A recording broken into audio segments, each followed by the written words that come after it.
Welcome to I Drink Your Podcast, where we drink and talk about movies from 2007. Yippee-ki-yay, motherfucker!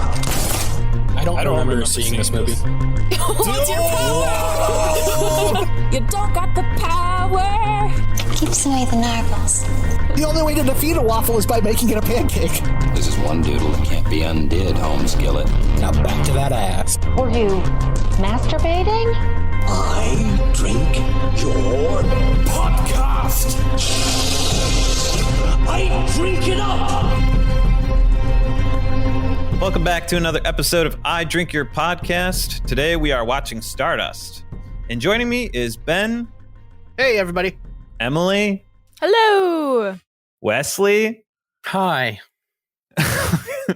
And our friend Brose from the podcast ChatFlix. Welcome to the show.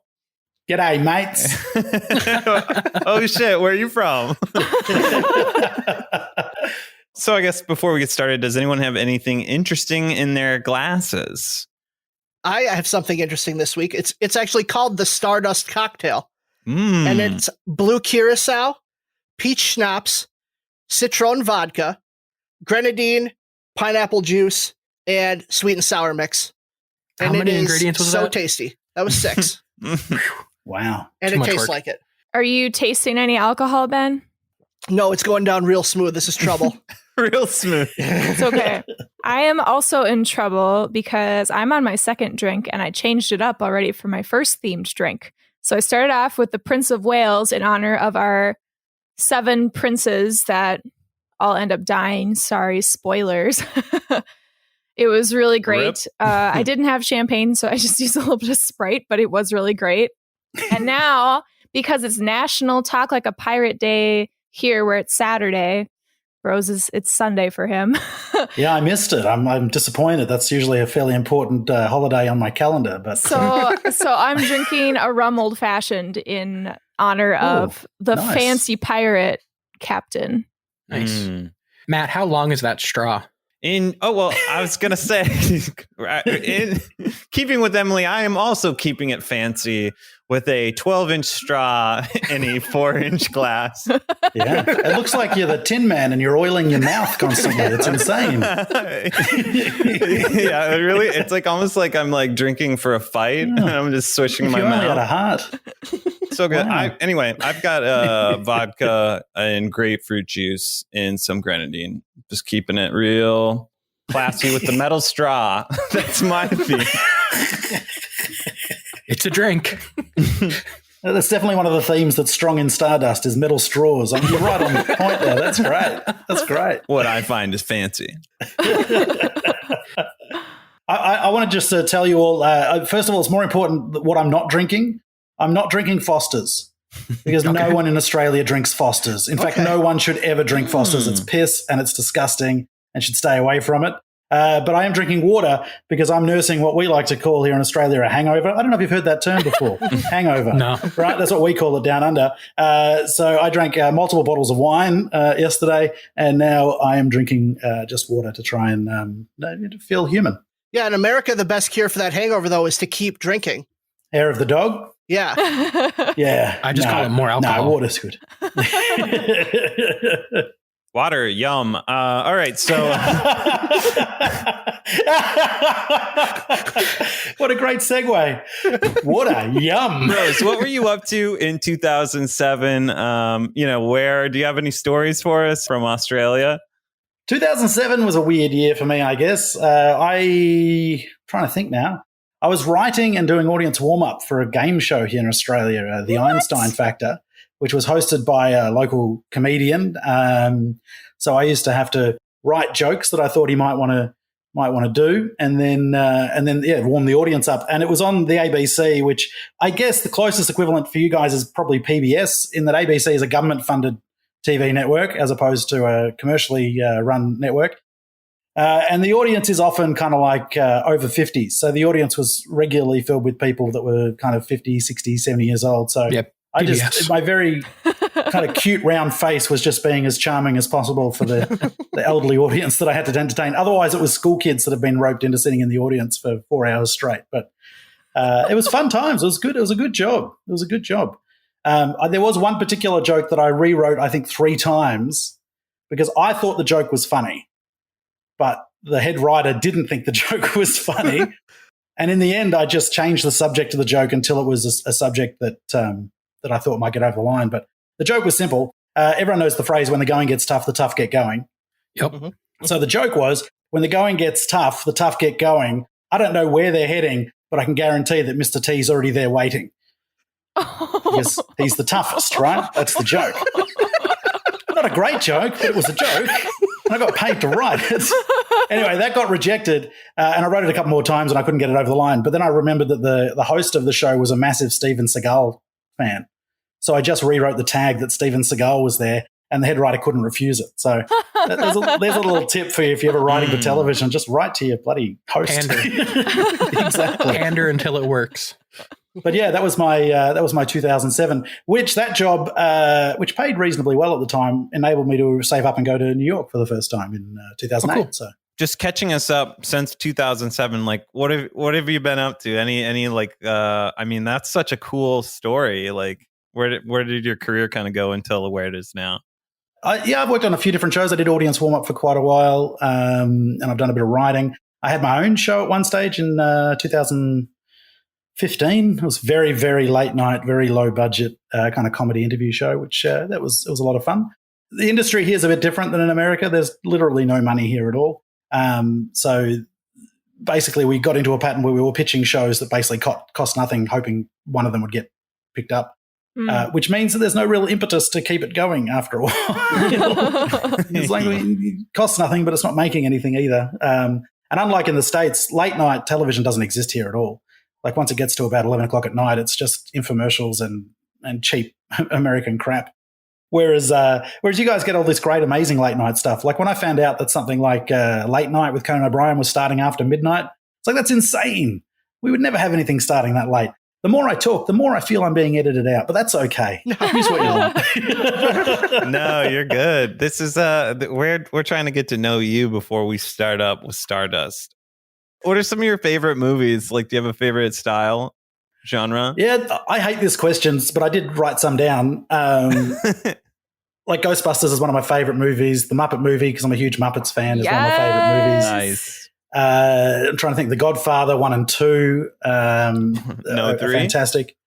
3 can go fuck itself. Yes. Although Coppola's re-editing at the moment, there's a new edit coming.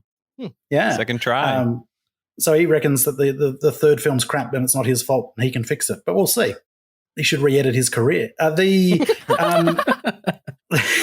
That's harsh. But yeah, I'm trying to think what else is on my shelf. God, there's so many. Back to the Future obviously is great. And then something like Stranger Than Fiction I really like, and Finding Neverland. They're both great films. Aladdin, Toy Story, the whole trilogy is great. That's a great collection. Film. I feel like I know you as a person almost. One of the things that I find interesting, and I've been on a couple of, like the ChatFlix is my second podcast, but it's weird, isn't it? I find it weird discerning the difference between the quality of a film objectively and trying to eliminate nostalgia, because nostalgia just takes over, and all of my favorite films pretty much that you heard in that list are for nostalgia reasons. They also happen to be good films, which helps. Mm-hmm. But right. I find that kind of, like when it comes to new films, I'm still trying to work out, they'll never have that nostalgia because I've only just seen it, but maybe they're just as good. I don't know. Right. No, that's a really good point, because that's kind of how I feel about a lot of movies that I've seen. I don't actually know if they're good or not anymore. It's like, if I'd seen you when I was 14, this may have been the greatest film ever made, but no, you're lost. Right. You're lost. Yep. So what about Stardust made you excited to be on the show? Well, see, first of all, 2007 is a weird year for me because it's not a great year for films. I don't know why you chose 2007. What? I don't know if you're maybe regretting it this far into I Drink Your podcast. You run out of good films pretty bloody quickly. But Stardust is one of those films that I think is much better than the attention it received. I thought it's a very entertaining film. For me, it's a bit of a throwback to almost The Goonies is in there, but then there's I don't know, there's the 80s kind of family kind of feel. I wish they'd pushed the envelope a little bit more than they did, but we'll get into that when we talk about the film. But it's just underappreciated, I think. And maybe because kind of indie darlings were kind of big in 2007, and those, your Junos and so forth was kind of more of what that year was about. But I don't know, I just think Stardust deserves some attention more than anything. That's what we're here for. Yeah, exactly. Let's lift it up. You keep listening to our show. Maybe we'll turn your opinion around about 2007 movies. I don't know. They haven't convinced me yet either. So That's a shot across Ben's bow. And Neil Gaiman's like hugely popular right now. American Gods and Good Omens and Sandman's about to get a series or has a series as well. Like, it's phenomenal. Yeah. So it's good for Neil Gaiman to get some props as well. If you haven't listened to the show before, the first half of the show, we're going to be discussing and reviewing Stardust. The second half, we're going to be doing our Battle of Twits, a creative competition between myself and Brose. A competition? Hey, it fits. It's a Battle of Twits. I know. It's a competition. I'm not mad. I'm sad that we hadn't heard of that before. Our current leaderboard for our Battle of Twits is Ben with 3, Matt, Wes, and guests all tied at 2. This week we are watching Stardust, which was directed by Matthew Vaughn, featuring Claire Danes, Charlie Fox, Michelle Pfeiffer, Mark Strong, Robert De Niro, and many, many more. Of my 7 sons, there are 4 of you today still standing. This is quite a break with tradition. I had 12 brothers. And you killed them all for your throne before your father, the king, even felt poorly. We know, Father. You're strong and courageous. And cunning. Most importantly, cunning. Tristan is an awkward young man from the English town of Wall who is willing to do anything for his crush, Victoria, including go over the wall to bring back a fallen star. On the other side of the wall, before the King of Stormhold dies, he declares his remaining fratricidal sons can win the throne by reclaiming the ruby that knocked the star out of the sky. A trio of witches set on using the star's heart to restore their youth also saw the star's descent. But Tristan beats them to her by using the Babylon candle from his mother. He meets Yvain, played by Claire Danes, who is his surprise, an injured woman, and bribes her to go back with him to the wall. I really want us to talk about the amazing casting in this movie, because the first voice that I hear as soon as we open on the moon is the amazing voice of Ian McKellen, Magneto. You know, you have these really awesome leads. You know, you have Charlie Cox, who this is a brand new role for him, where he had never really been in anything. He was unknown. But you have Claire Danes, Michelle Pfeiffer, Robert De Niro, and Mark Strong, all really great roles. But all of these side characters stood out to me in such a way that they didn't take away from the leads, but they added so much depth to the story. I mean, you got Magneto, Superman, the stepbrother from Westworld, Mr. Weasley, a couple guys from Lock, Stock, and Two Smoking Barrels. It goes deep in the British actor realm. Which makes sense, because Matthew Vaughn and Guy Ritchie are like best friends. That's how Matthew Vaughn got his career started, was working on those early Guy Ritchie films like Lock, Stock. So it makes sense that he's got this in with like Mark Strong and Sienna Miller, because he directed Layer Cake as well, which is another fun little British gangster movie. Yeah, there was 4 or 5 different times where I was just looking up IMDb because I'd see somebody's face and I'd go, I know you. I know you from somewhere. And it turned out to be British stuff. David Williams is the biggest one for me. That I knew that he was in it, but it's not until right in the 3rd act that you finally realize, oh, that brother there is David Williams. You guys know David Williams from Little Britain, I assume. Yes. Yep. But yeah, I mean, I knew he was there, but it took forever to actually recognize him. Can we spend a little bit of time? Is this the right time to talk about Robert De Niro? Yeah. Robert De Niro is awful in this film. He's just embarrassingly bad. And there's this myth out there that Robert De Niro is very good at comedy. It's not true. He's not good at doing broad comedic characters. If he's playing a serious character in a comedic film, he'll nail it. Meet the Parents. He's not being funny. He's just being Robert De Niro. And same with all the other. Exactly. You put him in as the straight guy to play the hard ass. He is fantastic. As soon as he is just a little bit outside his kind of grumpy Robert De Niro character, and he is a brilliant actor. I'm not knocking him, not having a go Robert De Niro. I love him. But just don't stop pretending he knows how to do comedy. He's just awful. And in this, he's embarrassingly bad. And there's so many other actors that could have played this role and done such a better job than he's doing. And it just disappoints me, because you want that character to be really good, and it's just okay. And you read the book before the movie, right? Yeah, for sure. Okay. Like, Ian McKellen would have done a better job in that role than this guy. It seems like he's trying to do almost a Mrs. Doubtfire type Robin Williams character. Yeah. where it's just this broad, almost flamboyant comedy that he's trying to pull off. He only took this role because he missed out on the role of Captain Barbossa from Pirates of the Caribbean, and he really wanted to play a pirate. Are you serious? Is that for real? Yep, that is for real, yeah. Wow. Too bad he didn't know there were another 18 Pirates of the Caribbean films coming along. Yeah, well, I don't know. I actually find him really lovable. Maybe not great in acting wise, but I just find his character to be really lovable. And so maybe that part of it's not Robert De Niro, it's just more the character itself. Just because in the book, it doesn't have that as like a large part of the plot. And so for me, I was like, oh, you get to see this montage of them falling in love, which we'll talk about later. I think you're spot on there too, and this is one of the observations I made while watching it this time, is that as bad as Robert De Niro is and as badly cast he is, he doesn't defeat the writing. The writing is so good and that character is so perfectly formed that while I'm sitting there watching him thinking, you're embarrassing yourself, mate, what I'm also thinking is, I love this character and it's really well written, and no matter how bad he is, he doesn't upset the film and it doesn't kind of change the direction. And it doesn't make me like the film any less. It's just probably the worst factor of the whole film, but the writing is amazing. Right. And, it has that comedic element which has like spread throughout the rest of the film too. I was looking to see, I know the Ghost brothers, they always have their really funny quips, especially in the beginning. Yeah. And I looked up and I didn't know this, I recognized a lot of them, but they have a ton of makeup on. So you can't quite tell who they are except for through their voices. But 3, 4, 5, and 6 were all comedians starting out. And I was like, what? This is awesome. They're all comedians. And then I don't remember his name, but the Secundus, the second brother, he's Prince Charming in Shrek 2. So I count him as a comedian too. Yeah. Well, and that really strong writing extends throughout the entire plot of the movie too. Like, this movie is very densely plotted, but it never feels like you're being overwhelmed by all this new information. Like, it all flows very well, especially in this first act, as they're building all of these different characters that are going to end up converging later on.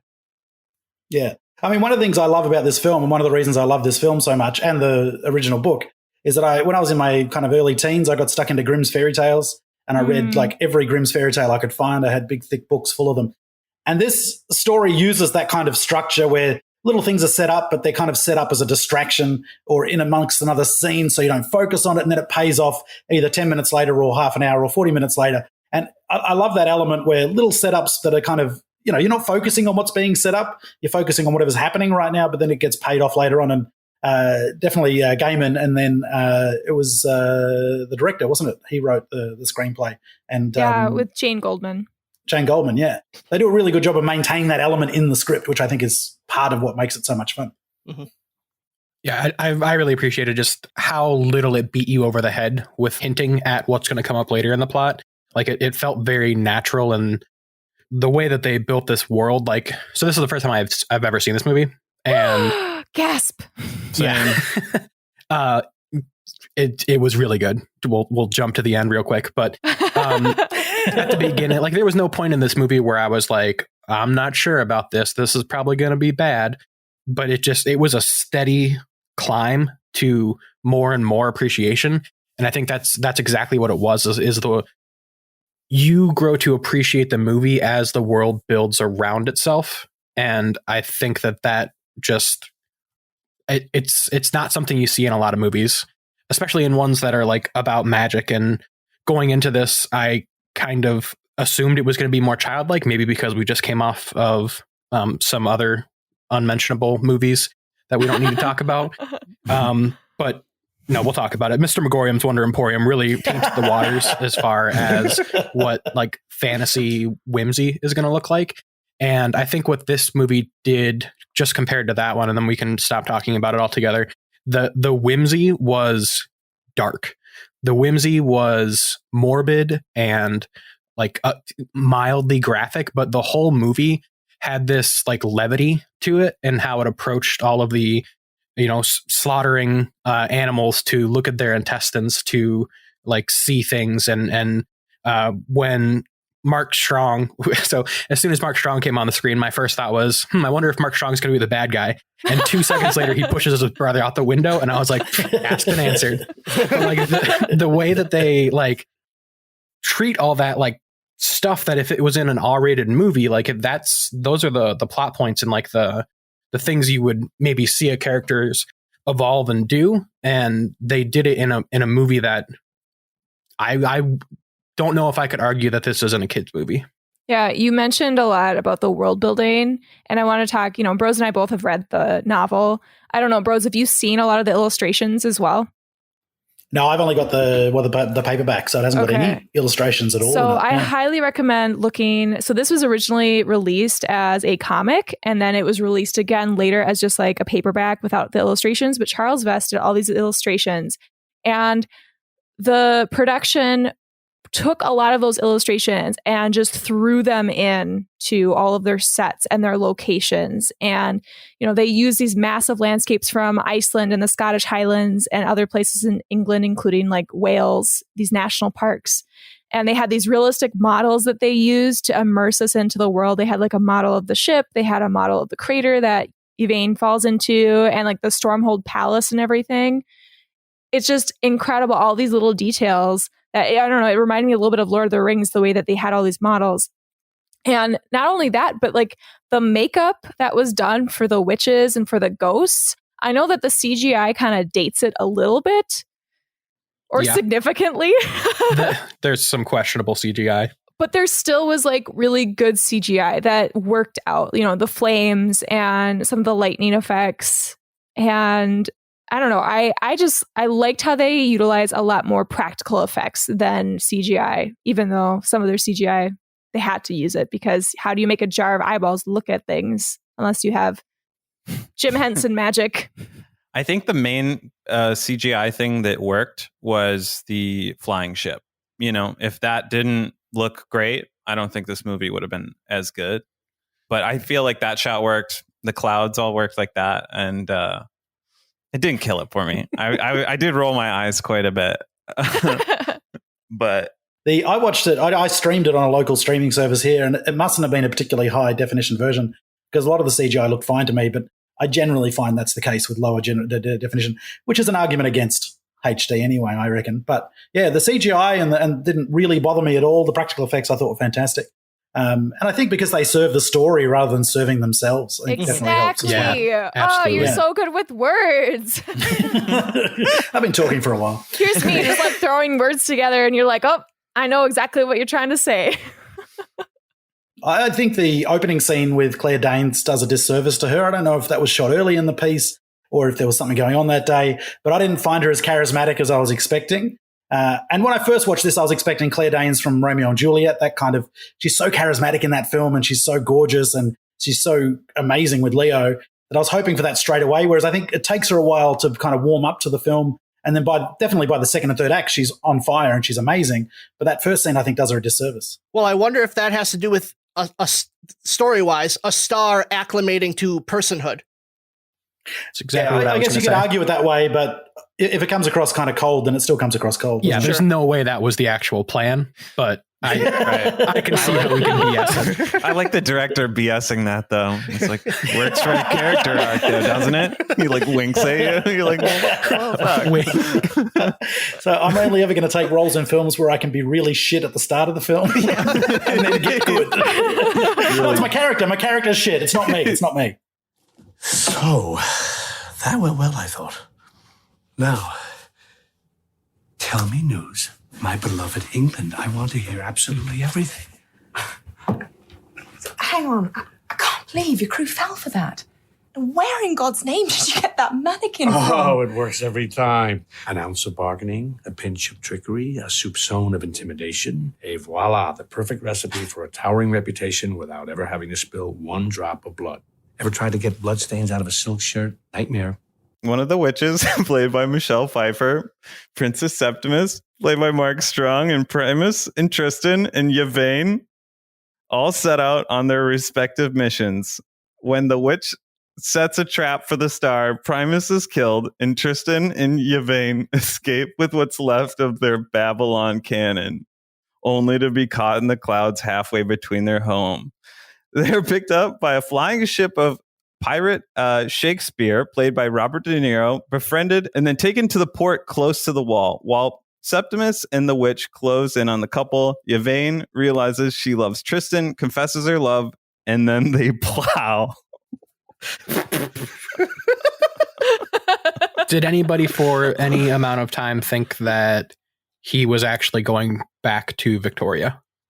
No. Yeah, that's one of the weird parts of the plot, I think, is that we're supposed to believe that right up until maybe the third act even. And it's like, it's not happening. We know that's not happening. We know it's not the point of the film. So I find it kind of bizarre. But I do like that he's noble in that he still tries to take something to her. Like he's fulfilling his promise, but he's not going to stay with her. So it's a weird part of the film for me. Yeah. And she's a bitch. Yeah, I agree. Yeah. Yes. Those were a couple of my notes in the first act of like, why? So as they kind of made that the plot of the story, I was like, forgiven. I get it. I think, too, if you've read the book, and Emily, the way they set up Tristan's father and kind of his romancing and the way he kind of got to where he got in terms of finally having Tristan as a son, there's quite a lot done to establish that in the book, and then there's quite a lot to establish Tristan in the book. So it's more insular and it's about the township or it's about the village rather than anything outside of that. So I think in the book it's done a little bit better in that you just assume Tristan's going to follow in his father's footsteps. And even though Tristan's father had, had intercourse with the princess or whatever she was, the bird, bloody shape-shifting princess. The forbidden lady. His dad still went back to his kind of one true love, and then you assume Tristan's just going to do the same regardless. So I think it's set up better in the book than it is in the film, but I don't think the movie misses it at all. Speaking of when Tristan first shows up at his father's doorstep, when the line 9 months later, a souvenir arrived, I really hoped it was going to like take a left turn and not be a baby.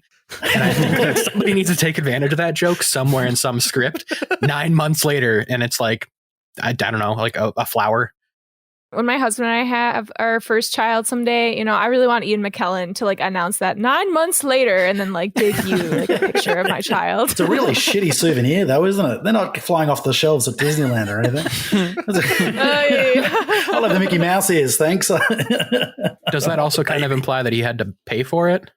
Well, he paid for it. The other thing, too, that's worth pointing out in the book, the sex scene between Tristan's father and the princess is quite graphic and kind of surprised me. It is graphic, but in like the best way it's possible. Beautifully written. At least if you have the illustrated version, it is gorgeous. Is that centerfold fold out or what? Pretty much. I can see Matt's interest peak.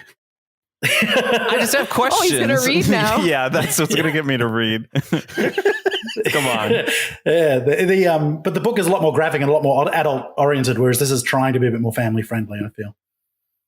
Right. I think just generally the director, Matthew Vaughn, was trying to make this not just another kids movie for his kids that were growing up at the time. He didn't want to go see like the same movie over and over again. He wanted to have more fantastical elements, but also be applicable to adults and adult humor and what they're interested in. And so I think, Wesley, you said something about how this rated R, it could have been rated R, but I like some of the details that they changed in the book to make this a little bit more family friendly and PG-13. One of my favorite parts is actually the blue blood of Primus's neck being cut open, and I'm like, oh shit, that is so cool and so clever on hidden levels. Wait, why? Because if it's red blood, they probably can't sneak it past censors because it'd be rated R. Yeah, so I actually looked that up because I had the same question, and what I had read is it was, it probably doubled for multiple reasons, but the reason that I read was that it was to signify the royal bloodline, that blue bloods coming from royalty, that the prince's blood are literally blue. Yeah, I thought it was just a really weird start to a tampon commercial. So I have one more question about the book, if you don't mind. Do they talk about the wall and what happens if you just go over that little 6-foot wall, not at the gate? The wall in the book is much taller as well, though. Okay, I was I just don't curious. like the height of the wall in this. It's weird, but it's in the book. It's like basically described as being 20 feet or something. Yeah, 20 feet. It's that makes more wall. sense to me now. Okay. Yeah. And the reason that there's a gap in the wall, in the book at least, is that they have like a fair every 7 years that happens in that field 9 years, over the wall. 9 years. Okay. And so that the township people, the villagers, and then the people from the fantasy area, and then people from all over the world gather to go to that fair, which is like a supernatural, mystical kind of fair as well as a normal fair. So that's a little bit more explained and Tristan's dad goes to that fair to meet the princess. He doesn't go into the township over the wall. That sounds awesome. But Matt, I had that same wondering of, even though the wall's being guarded by like a 100-year-old man, like just go 100 yards down in any direction and just hop the wall there. Like it's not. Yeah. Right. What's stopping you from doing that? Right. Yeah. But couldn't it be like an actual portal? You know, that one spot is the actual portal piece. I think in the trailer, it actually shows like some sort of digital effect where, you know, when Dunstan jumps through, it shows kind of like this weird wavy, like a shimmer thing, like a shimmer. And so maybe that's the only spot that happens. Yeah, I was really hoping for that when he did jump through, that it was more of a portal. Here's what I want to mention, because I am all about music and the soundtrack, and that's something that just throws me into the movie even more so if there's a really good soundtrack. I know, Wesley, sometimes you're like, you just don't listen to the soundtrack, and that means that it's probably good, then you don't actually hear it. But when we transition into this scene where everyone is running to find the star or moving, and Tristan and Yvain are walking, the music shifts, and I had already been really impressed with kind of these cool nuances with it, but it was easygoing and likable. But then the music swelled. They had these really big strings and brass moments that were building. And I don't know, I got overcome with emotion, honestly. And how this composer, Ilan Eskeri, he was 30 years old when he did this. When he composed this, I'm like, holy shit, I'm like 28. Oh, wow. This is amazing. He was 30 years old. And how he's able to put all these different motifs in different ways throughout the rest of the movie. And having these vocal harmonies with the star theme that give this ethereal feeling. And I honestly felt like it sped up the plot and fit it together better by linking all the multiple storylines together. Yeah, definitely. I think the score's great. It did. The music definitely created like almost like a through line for the movie itself, that even with all the disparate plot threads running around, like it was all connected by this music that played through. I agree. And I think it was memorable enough, but it was different enough, still fantastical, but different enough from like the Lord of the Rings sound and the Harry Potter sound. You know those soundtracks really well. And I felt like Stardust also had a level of memorability, but still being different from those like famous scores. Mm-hmm. You are correct in your assumption of this was a good soundtrack, so I didn't notice it. And I would disagree that anything about this movie helped it speed along. It was good, but I still, at an hour, checked and I was like, holy shit, we are still halfway through this, which I'm not mad. Again, it continued to grow on me, but that's a long 2 hours. One of the things that really impressed me about this movie is Matthew Vaughn's eye for composition of frame.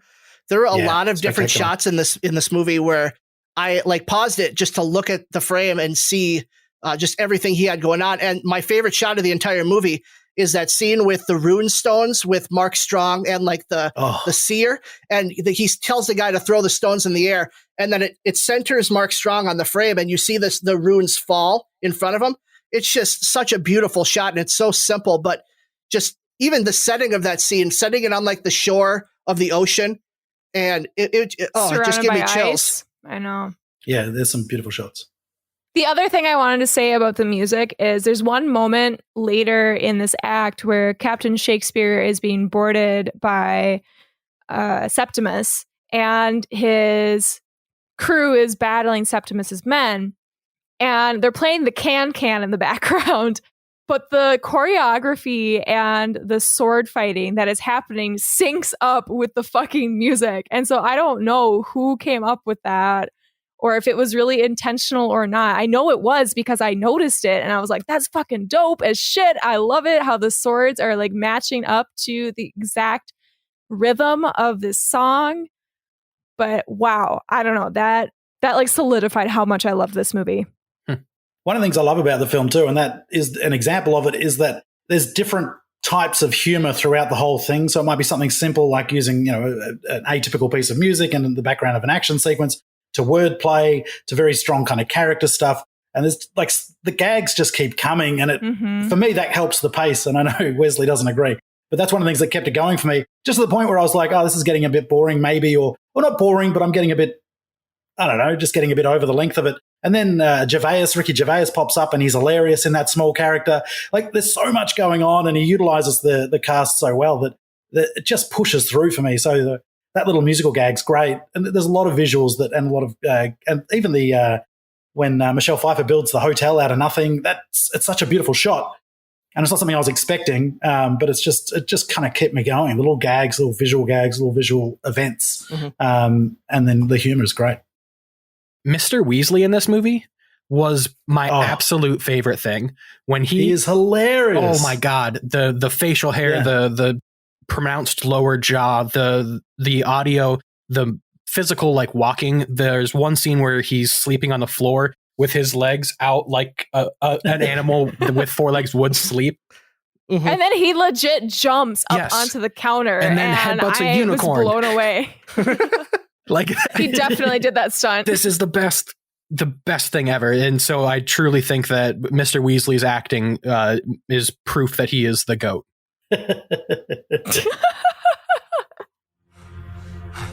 Hold me tight and close your eyes. What? Why? What do stars do?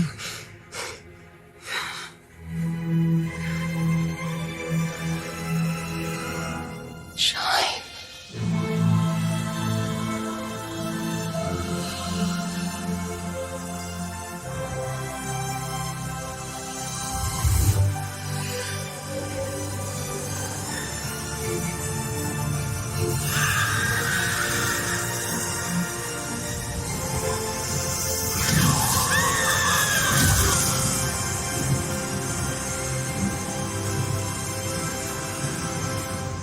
After Tristan leaves to tell Veronica he thinks she is icky, Yvain wakes to discover he is gone and through miscommunication thinks he's left her. A brokenhearted Yvain walks to the wall but is stopped by Tristan's mother from crossing the wall. The witch shows up and takes them both back to her lair.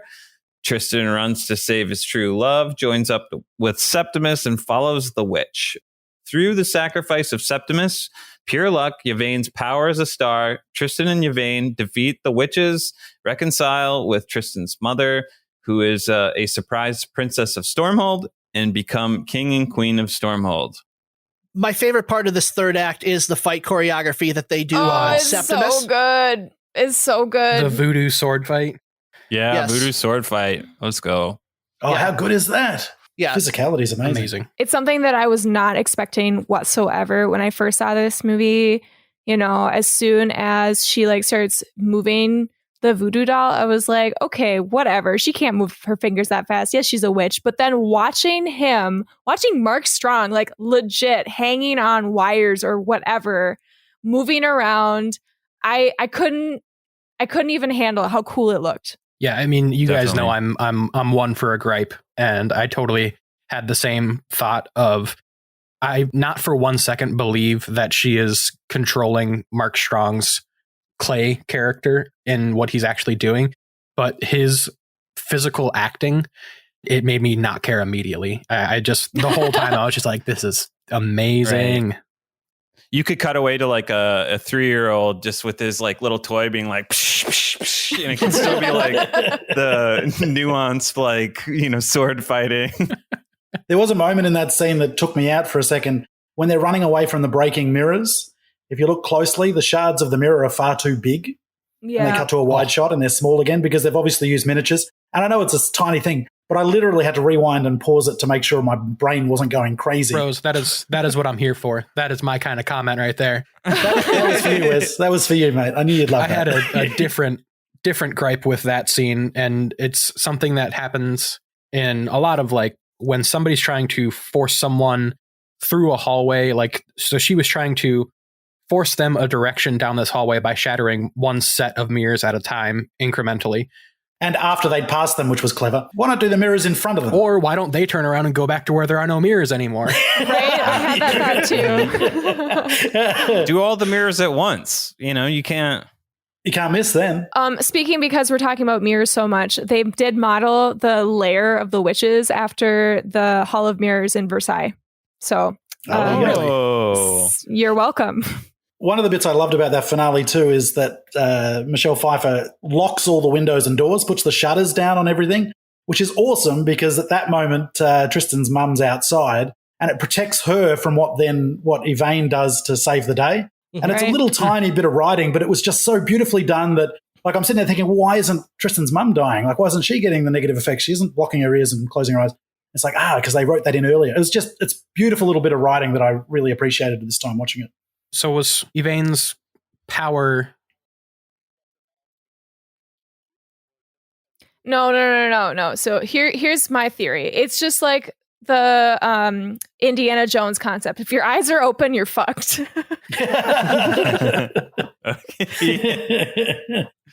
She is the Ark of the Covenant. It's true.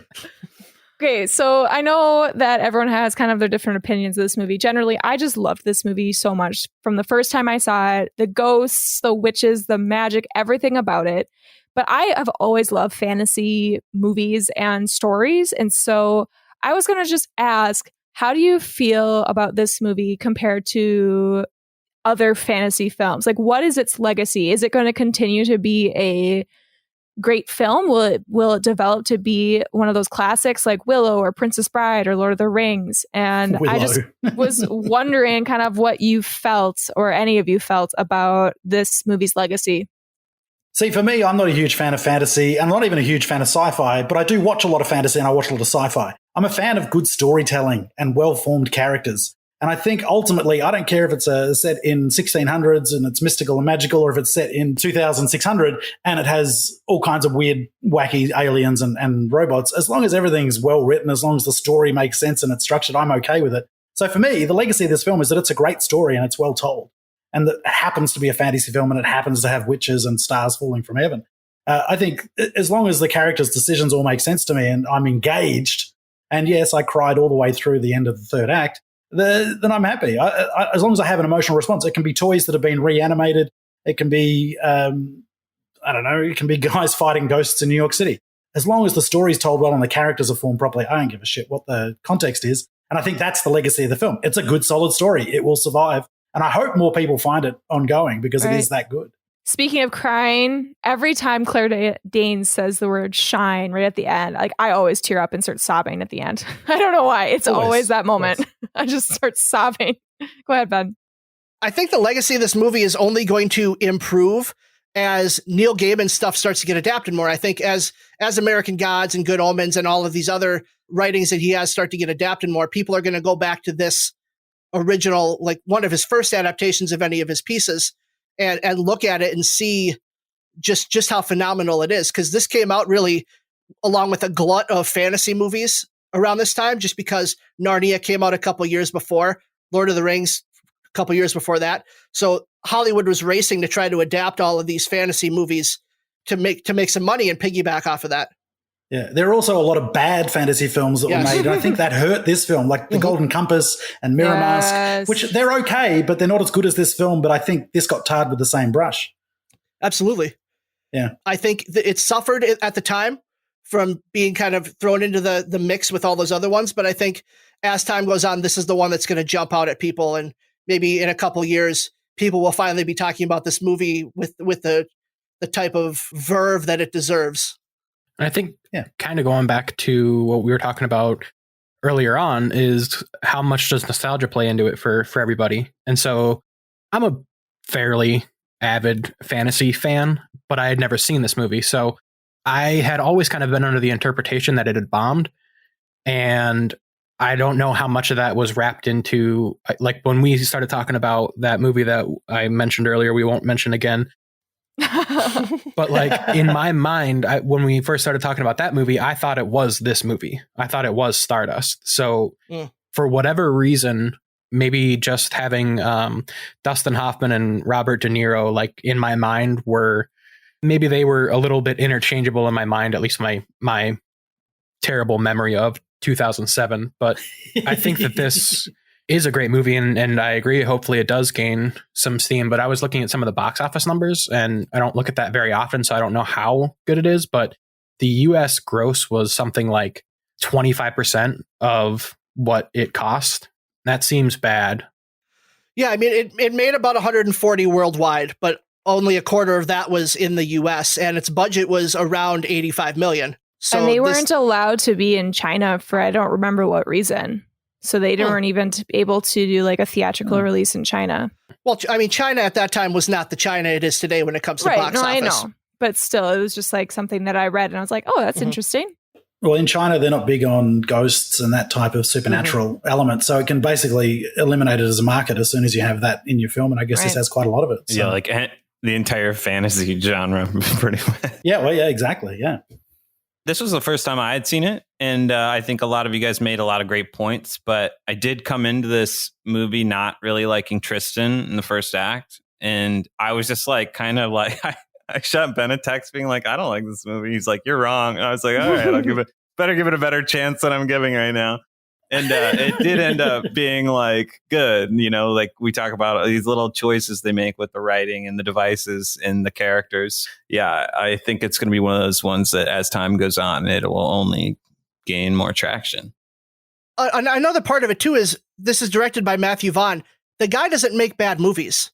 I looked through his filmography of the ones he's directed, and I like all of his movies. And I'll admit, I have a soft spot for the Kingsman movies. For some reason, those really tickle my fancy. You're not the only one. I love them too. I understand that they're kind of problematic for sure, but I love them. I think they're really fun. X-Men First Class, that's probably my favorite X-Men movie, other than Logan, which I almost is separate from the entire X-Men franchise for me. Layer Cake is good. What's one I'm missing? Kick-Ass. Kick-Ass is a great film. Yes. Yeah. And he very wisely chose not to direct the sequel. So he's a smart man. Right. He knows what he's doing.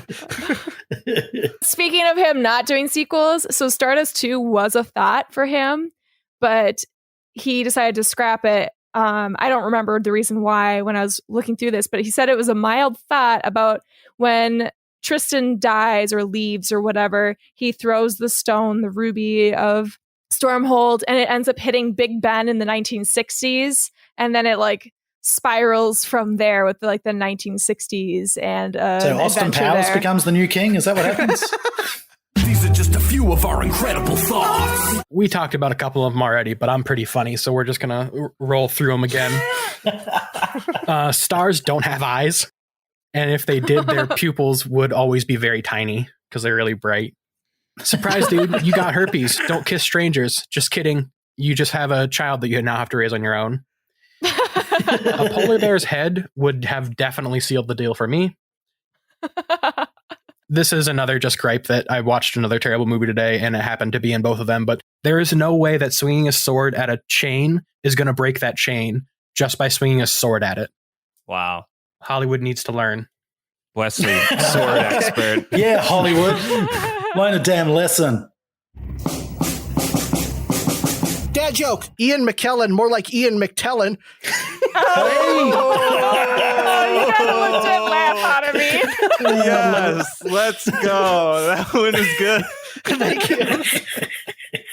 That old guy guarding the wall. Bet his name's Wally. Come on. Oh, okay. Swing and a miss. And then in regards to Yvain, for being a star, I figured she'd be hotter. Science. That's right. Man, if I was to reorder those dad jokes, I would go 2, 3, 1. Well, I have a microphone and you don't. So you will listen to every damn word I have to say! I want to rave today about how much I love this movie, and specifically about how it is one of the best adaptations from book to film that I have ever seen. And I'm going to be honest, I had never actually read this book until this week after I had seen the movie a few times. And I've read Neil Gaiman a ton, but I love that they cut things that convoluted the plot. They got rid of a bunch of these little things that are really great in the book version. But Neil Gaiman basically said, hey, you know what? Matthew Vaughn, you take this story, you run with it. And he describes it as like, this is a parallel Earth 2 version of Stardust, which is also awesome. You know, it is really related to it, but it still honors the story and the plot. And I didn't know this, but Gaiman actually suggested the ending for the film and also suggested that Jane Goldman work with Vaughn to create the screenplay, and agrees that the book ending works for the book, but the movie ending works for the movie. So I want to talk a little bit about the major deviations from the book to the movie, because they were still really great things in the book, but how they would translate to the movie, I'm not so sure. But here's a little known thing. Dustin gets married and has a daughter with another lady, and Tristan is raised by his wife thinking that that's his normal life. So that's kind of a huge part of the beginning, as Brose probably remembers. Yeah, his sister's also a bit of a bitch. She really is, but when he comes back, she like misses him and stuff. So there's like a whole family dynamic going on. The nursery rhymes in this fairy world over the wall, they're real. There's like this whole thing about Babylon candles, and he has to walk with the Babylon candle. And so he walks, it's like the 7 league boots kind of thing. If you know your fairy tales really well, there's this whole unicorn and lion fight for a crown that happens, and that's how they meet the unicorn. But the nursery rhymes are real. There's this whole segment where trees in the forest are attacking Tristan, so they got rid of that, which was great. Captain Shakespeare was a very minimal role. They extended that a ton. And I think this is probably one of my favorite parts that they changed. I wish they had kept in, honestly. But Victoria falls in love with the 45-year-old shopkeeper that Tristan worked at. Victoria, when Tristan comes back, has promised to give Tristan his greatest desire. And he ends up being a really great person and says, you know what? My greatest desire is for you and Robert to get married and live happily ever after, so he can go back and be with Yvain. But there is a really crucial moment that brings a lot of sadness to the book, and that's when Tristan actually dies. And Yvain lives on as the ruler for a very long time, but then I don't know if it was really clear. I was under the interpretation that she just stayed there forever alone and wistfully wanting to be back with the stars. But I read a couple other places, they interpret it as that she eventually goes back to join the stars. But either way, it is really sad, and it is heartbreaking to go through that after they have such a romantic, wonderful, adorable way that they fall in love. Either way, greatest adaptation that I've seen ever, I think. Brose, you got a review for us? Yeah. Stardust is a star-studded affair. Some have since fallen from their perch, and some that still shine brightly. Some appear so briefly that you wonder why they were even cast. A solid script adapted from Gaiman's book winds us through a fun tale from world to beyond. Open your mind to the fantasy and brilliance, and don't overthink this magical land, Wesley. Enjoy the pure fantasy and have fun. A forgotten gem, 8 stars fallen from the heavens out of 10. I love it. Very nice.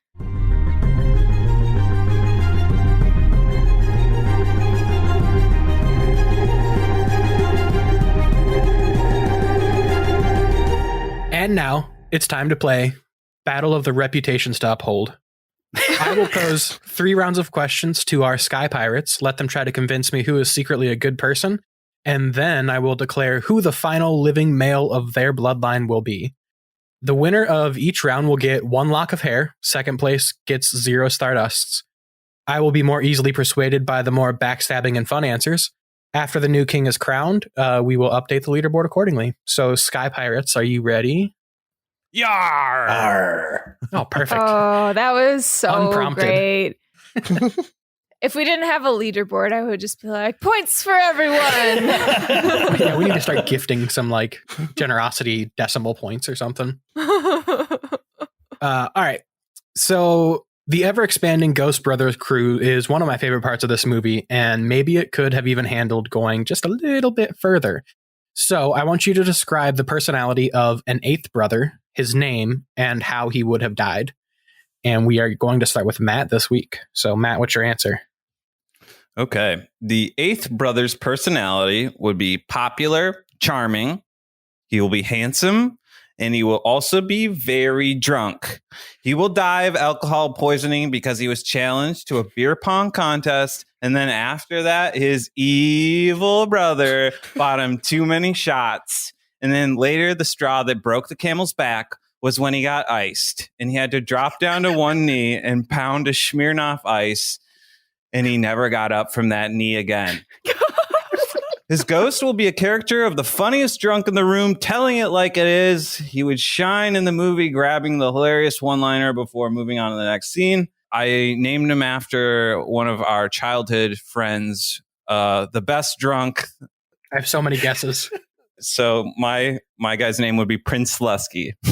That was the one. Shout out to a real one. A real prince. Wow. I had a question and now I don't remember. Oh yeah, was it a metal straw that broke the camel's back? No, that's my character choice. I also think it's interesting that you think being handsome and drunk are personality traits, but well, I'm trying to paint a picture. All right, Brose. Let's hear your answer. Well, obviously, the eighth brother will be Optimus because everyone else has the Latin version of their number in their name, and you'd be a fool to choose any other name, I would have thought. But Optimus is a born leader. He's charismatic. He's intelligent, but he's frail and he's weak. To protect himself, he's adorned his body head to toe with a metal armor. However, the armor is very heavy. So that he can move around in the heavy armor, he's attached wheels to his hands and his feet. So he finds it easier to roll around on all fours so that he can carry the weight of that armor. Optimus is tragically run over by Lamia's giant carriage, which many say weighs at least a ton. An exhilarating yet tragic scene when Optimus, some say in his prime, is defeated by the evil Megaton. I realized way later than Emily what was going on. I didn't know if it was Transformers or Metroid. Wow. And then I figured it out. No, as soon as you were like wheels on his feet and his hands, I'm fucking done. It was either an Optimus Prime gag or a Doc Ock gag, but I went with Transformers. Yeah. I wrote down the weighing a ton because I knew it had to come back, but I couldn't figure it out in the moment. Yeah, Optimus, as frail as he is more than meets the eye.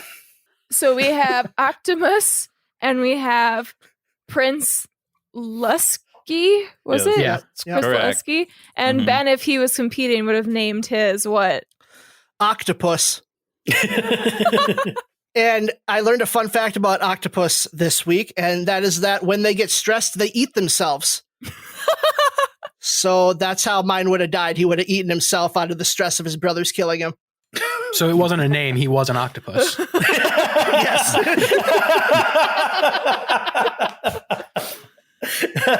Let's go on to 2, Wesley.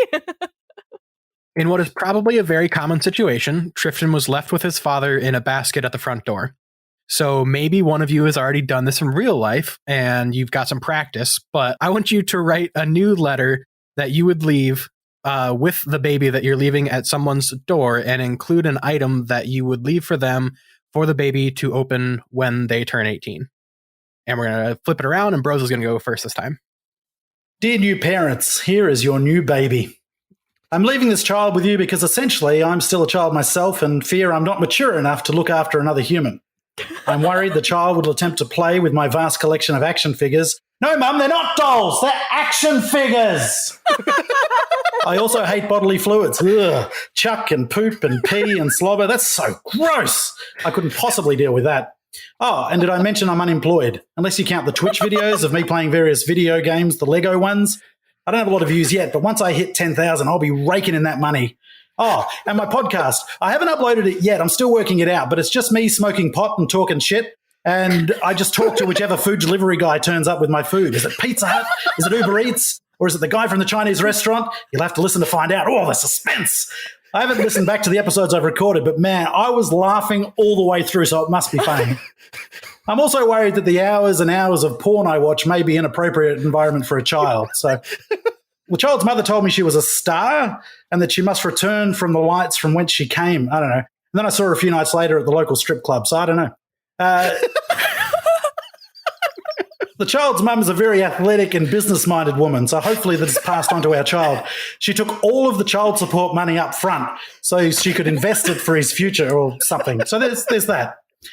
I've left the child with the 9-disc Blu-ray release of Star Wars and the VHS versions of the original trilogy before Lucas fucked them up, so that at least the child will be raised with the proper religion. Thank you for looking after this baby, and I'll see you at Christmas, Mum and Dad.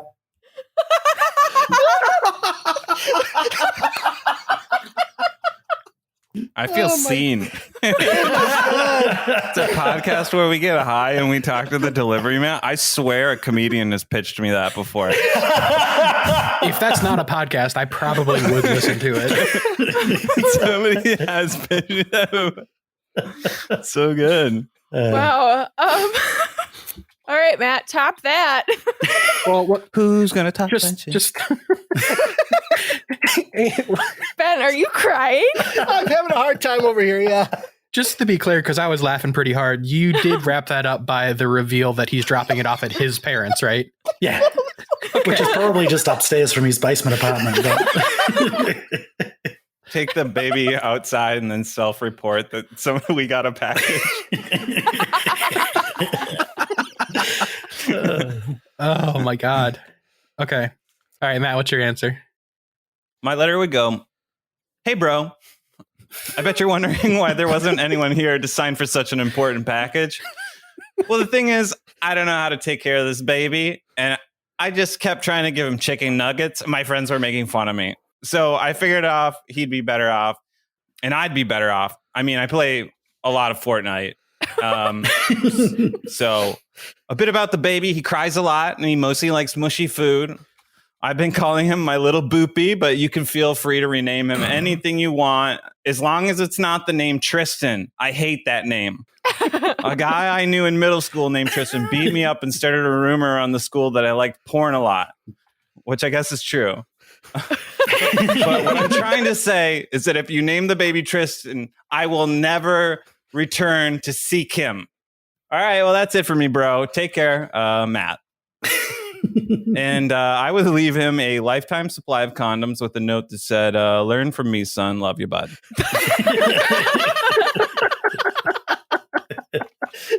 Wait, so you're leaving condoms for a child who doesn't open it for 18 years. I'm pretty sure those expire. Well, we are in a magical kingdom of Stormhold. Okay. It does explain why Matt has a baby is dropping off in the first place.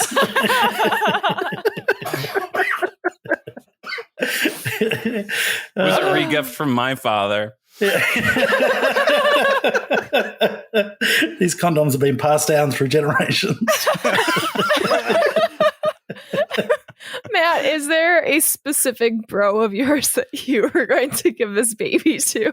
Oh, right. I'm just curious, since I kind of because obviously because of the Tristan thing, I was kind of picturing what I would have written. So this movie was great, and I think it has a rich world to potentially build on or reconfigure. So please pitch a reboot, prequel, or sequel for Stardust. Yeah, old standby. Starting with Matt again. All right. Sequel. The title of my film would be Captain Shakespeare of the Caspertine and crew go to therapy. So they're all part of this violent crew of pirates, right? But it turns out they have a sweet captain. So obviously we got to address the parts where the captain took the fallen star into his private chamber and he wasn't to be disturbed for a few hours. The crew had to live with that. So they would all need to go talk to therapists, and they would need to go through group therapy. And, therapy was probably like long overdue for this crew when it comes to dealing with death and killing.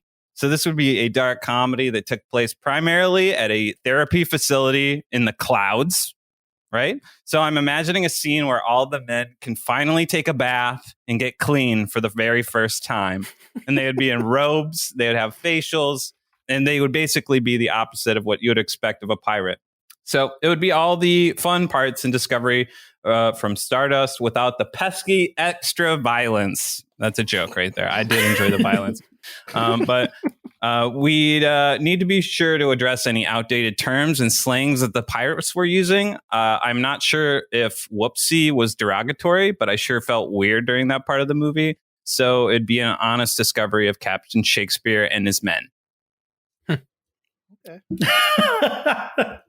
We always knew you were a whoopsie is the line from the scene. Oh, I remember. I agree. I felt weird when that happened as well.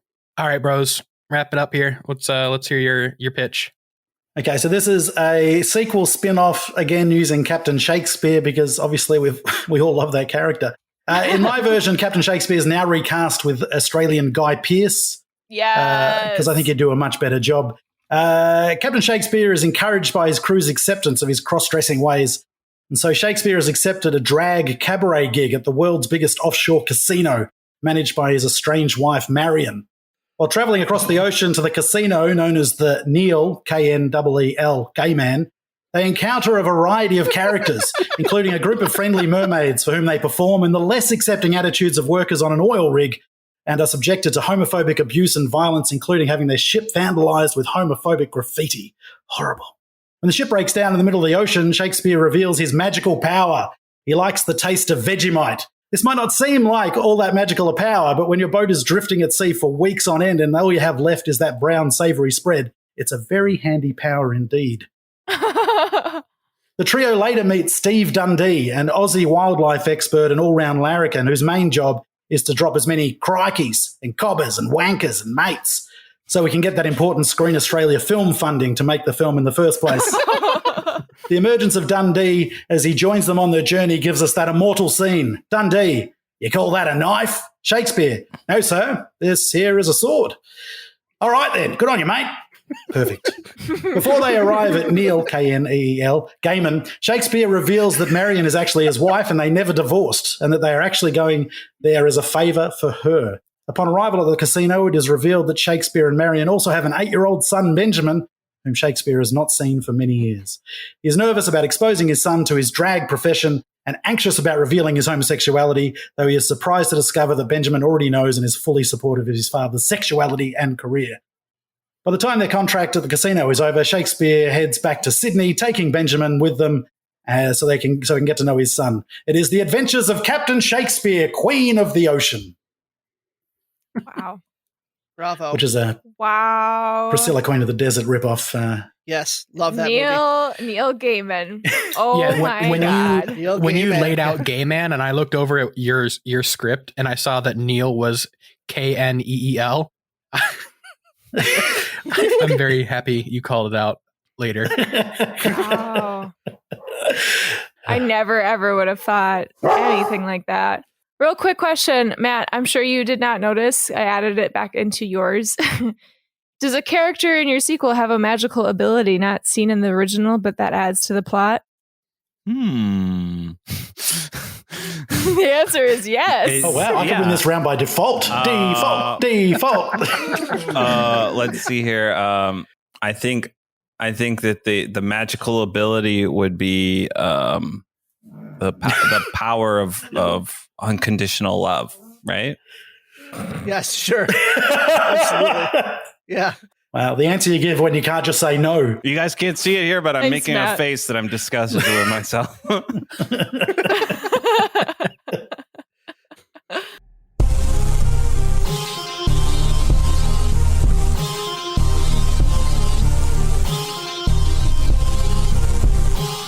These might have been some of the funniest answers I think we've had on the show to date. Yes. Just tremendous show up power from both of you. So question 1, we had you guys add an 8th brother. Matt, I love the dropping to one knee and like visualizing him as a ghost in that kind of, not necessarily Greek choir, but like their, whatever you want to call that, and imagining him always on one knee was very funny.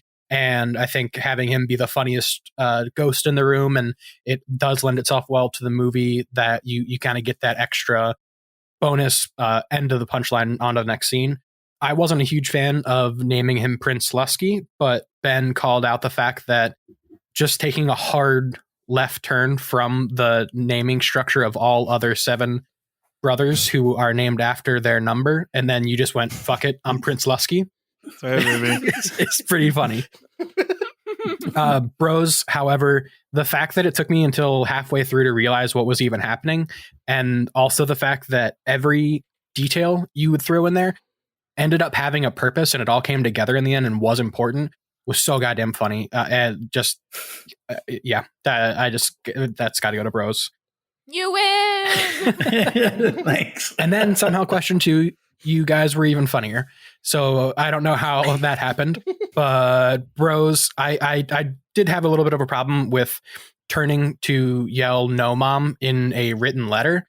But then the fact that the twist at the end is that it is to his parents made it so much funnier that I can overlook it. But just the whole thing was so many twists and turns. Like the Star Wars as the gifts.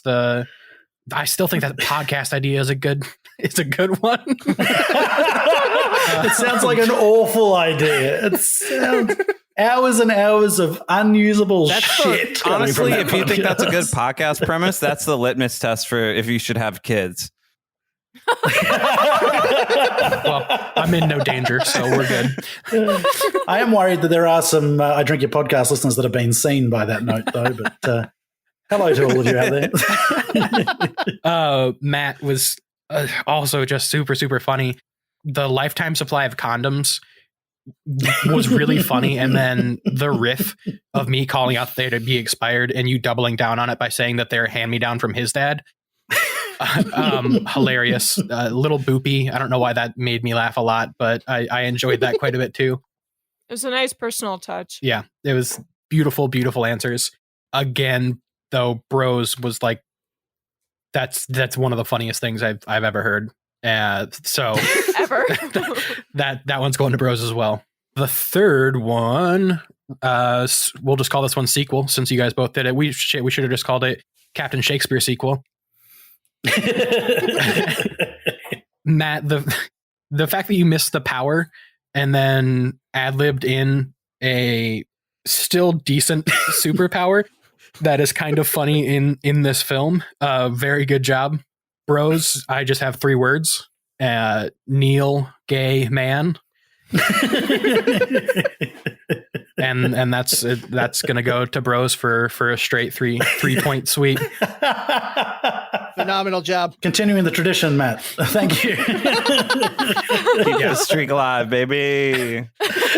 Matt, like a lot of our discussion was that your answers were hilarious, but Brose just eked it out that tiny extra step each time. Mm-hmm. Like, Matt, I think you may have possibly beaten Ben this round if Ben had actually played on competed. Ben played on over. Ben, let's hear your answers. Yeah. You would have beaten Octopus. I scored this. I mean, like just enjoying our guest and the way it went down. I scored this one like maybe 1-2, but I was like, there's no way I could win. Your sequel, you had each scene and the story and the beats, and I was like, shit. I was just like, I have an idea and a scene Group idea. Bath, robes and facials. No pesky violence. So like, I was like, no, Brose needs to win this because like, yeah, it was very awesome. I was very happy to judge that one.